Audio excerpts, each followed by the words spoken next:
An Israeli attack hit a UN aid distribution center in Rafah, killing at least one UNRWA staff member and wounding more than 20 others. Israeli army spokesperson Daniel Hagari says that there are plans to push a significant amount of the more than 1 million displaced Palestinians in Rafah towards humanitarian islands in the center of the Gaza Strip in advance of Israel's planned offensive on the city. Lebanon's Hezbollah has said 2 of its fighters were killed in the Bekaa Valley after Israeli jets launched attacks on the area for a second consecutive day. Israel also killed a Hamas member in South Lebanon's largest city Tyre when it attacked a car. An unpublished report by UNRWA details the extensive use of torture against Palestinians taken prisoner by the Israeli military in Gaza, including 21 agency staff members and 15 family members of UNRWA staff, an accusation Israel has denied. Israeli forces shot a Palestinian who allegedly stabbed 2 Israelis at a checkpoint near Jerusalem.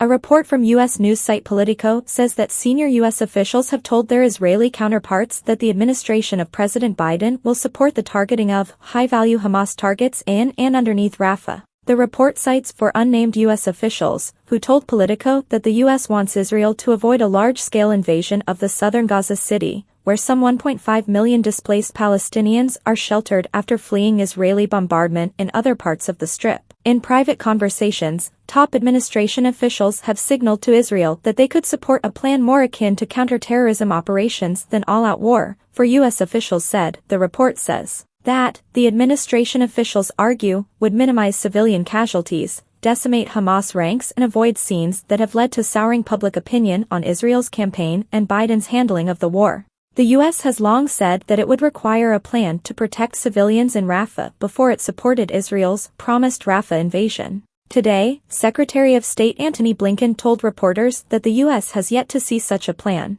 Janti Soaripto, president of the charity Save the Children U.S., says it is very unpredictable which aid trucks can make it into Gaza and which ones are rejected. I saw a wooden toy box with games for children being rejected because the box was made of wood, and it had to be packed in carton boxes, Soaripto, who was at the Rafah crossing in January, told Al Jazeera. Hygiene kits with soap, blankets and sanitary pads for women got rejected because there was a nail clipper in it. The list goes on. Moreover, Soaripto said even if trucks make it into Gaza, distribution inside was problematic amid the ongoing fighting in the coastal enclave. There's so much rubble and destruction around that it is physically even hard to actually get the last mile in order to deliver our supplies when they make it in, she added. Israel says its airstrike on a UN food distribution center in southern Gaza killed a Hamas commander after the UN said 1 staff member was killed and 22 others were wounded. The Israeli military said the strike killed Mohammed Abu Hasna, whom the military described as a Hamas fighter who provided intelligence on Israeli troop positions, and was also involved in taking control of humanitarian aid and distributing it to Hamas terrorists.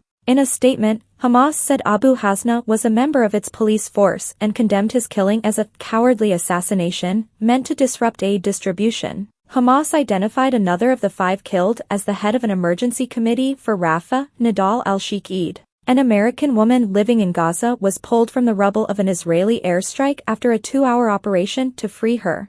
After she was freed, she had a message of solidarity with Palestinians facing Israel's war.